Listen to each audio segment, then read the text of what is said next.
Hey guys, and welcome back to Katie Cooks Easy Recipes. I've got a real treat for you today.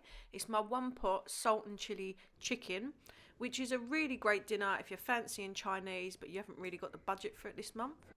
But first, if you really like one pot recipes, head over to my channel and don't forget to subscribe. There's loads more over there. I've put the link at the top. You've got one pot Hunter's chicken or this one pot Thai chicken and rice. They're all absolutely delicious. But for today, we're going to get on with this cooking video. Salt and chili chicken, one pot, let's go. Let's get started with the ingredients. As always, if I go too fast, the recipe and ingredients is fully listed in the caption.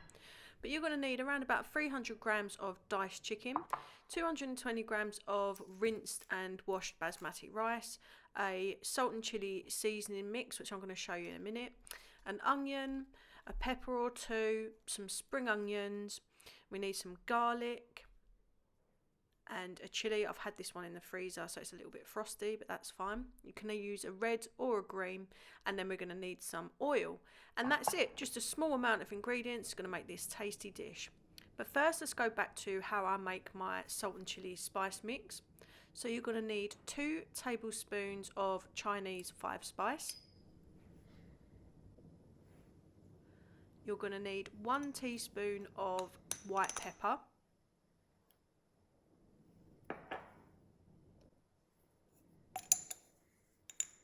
2 teaspoons of dried chili flakes. Of course you can add less or more, but this dish is meant to be spicy, so I really do like that kick. And then you need a generous amount of salt, around about 1 teaspoon. Obviously the clue's in the name, this is a salt and chili dish, so we do want it to taste a little bit salty, so about 1 teaspoon is fine. And then 1 teaspoon of caster sugar. Give that all a mix round, and there you've got a homemade Chinese salt and chili seasoning, which you can obviously save for a later date, but we're going to pretty much use all of this in this dish today. Okay, so let's get cooking. So you're going to need about 3 tablespoons of veg oil in total in this dish. So add 2 tablespoons of it to your chicken, and then 2 tablespoons roughly of your delicious homemade salt and chili spice mix. Of course you can buy a pre-made salt and chili spice mix, that's no problem at all, but I just think if you make everything from scratch, it just makes dishes taste even better. So add that to your chicken, and then all you need to do is just give that a stir around until all the chicken pieces are completely covered. And then just set that aside and let the flavours get to know the chicken a little bit before we start cooking. And while that's doing that, we can prepare the veggies that we need. So I really wanted to use a red and a green bell pepper today, but my shop was absolutely rubbish. They barely had any peppers. So all I've got is this really weird shaped red one. But this is how I like to prep them. So you cut all the way down the core, cut off all the white bits, and then you just cut these bits, and then you end up long slices like this. Proceed to cut them into a large dice. Typical of a salt and chili dish, you want to have these nice big chunks of pepper.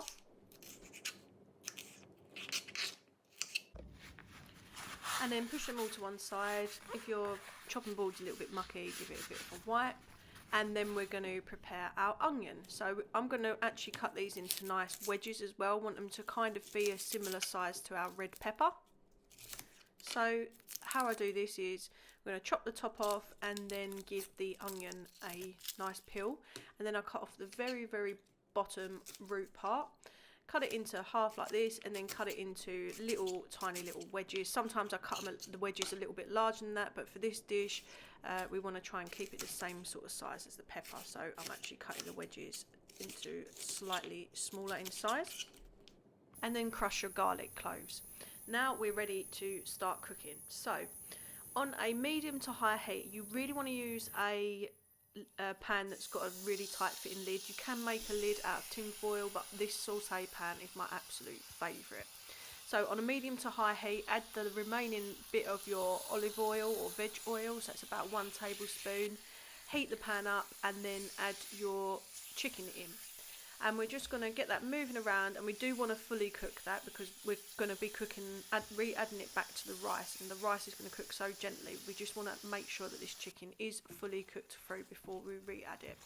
So this will take around about 10 minutes depending on the size that you've cut your chicken pieces into, but again, just make sure that they are fully cooked through, and then remove them and set them to one side. And then in the same pan, you should still have a little bit of oil in the bottom of the pan. Add your peppers and onions, and we want to just cook them until they're just starting to soften. We do still want a little bit of a crunch. If your pan gets too dry and they start to burn, you can always add even more oil, or if you want to be a little bit healthier, you can add just water in and cook it until it's evaporated. So once you're happy that your onions and pepper are just starting to soften, go in with your sliced green chilli. You seeds in or seeds out, however you like. We keep the seeds in because I like it hot. And a couple of garlic cloves that you've crushed. Cook them for a minute, and then you're going to pour in your washed basmati rice. Give your rice a stir around, and you want to get it a little bit toasted and make sure that all the rice grains are surrounding all those lovely flavours that you've got in your pan. And then we're going to go in with our stock. Now, what I like to do, you need to use like warm chicken stock, or chicken or veg stock. About 500 mils, that's perfect for 220 grams of washed rice. So get 500 mils of chicken stock, and then I like to add the remaining salt and chili spice to the stock as well for even more flavour to this dish. And then pour it in and turn the heat up on your pan. And what we want to do now is make sure all the rice is in the pan, get it all from down the sides, and then turn the heat up to high.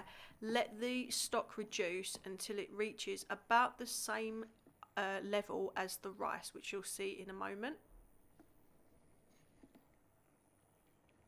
As if by magic, our stock has reduced, and this is the level you want your stock to be at. So it's pretty much the same level as the rice, so that's already begun to absorb it. But now what we're going to do is turn your heat down to very low, almost off. My induction hob goes up to a 10 and I put it on a 2. Then put your chicken back in and give the dish one last good stir. And then what you want to do is leave it on that low heat, that really low heat, almost off, and then pop a really tight lid on top. If you're making it out of tin foil, please make sure that it's tight. We don't want to release any of the steam. So pop the lid on, keep it on a low heat, and you want to leave that there for 13 minutes. Do not be tempted to have a peek underneath it. You'll release the steam and your rice won't cook. After that time, you are going to have the most perfect cooked rice. It's soaked in all those lovely Chinese salt and chili flavours. It's absolutely delicious. So just rough it up with a little fork and then pop the lid back on. Just leave it there for a couple of minutes, and that will continue to steam the rice, and just get those last few bits that are on top. If they're a little bit more tender than the other one, than the rest of the rice, that will help just finish cooking that through. So that's 2 minutes with the lid back on. And then after that time, it's absolutely perfect. All you need to do now is sprinkle over some lovely spring onions, just to add a lovely bit of freshness.